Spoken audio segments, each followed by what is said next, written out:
Metropolitan police DMP Bangladesh সচিবালয় উপদেষ্টা সরকারি বাসভবন যমুনা আশেপাশে এলাকা যে কোনো ধরনের সভা সমাবেশ গণজামাত শোভাযাত্রা নিষিদ্ধ ঘোষণা করছে।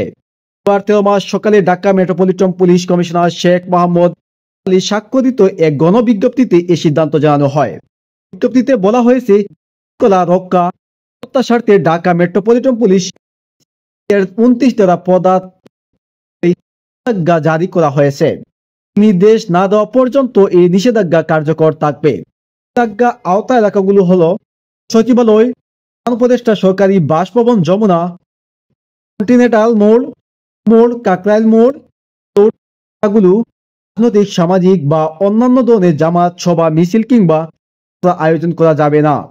জানিয়েছে, জননিরাপত্তা ও আইন শৃঙ্খলা রক্ষার স্বার্থে কঠোরভাবে কার্যকর করা হবে। নির্দেশ করলে ব্যবস্থা নেওয়া হবে।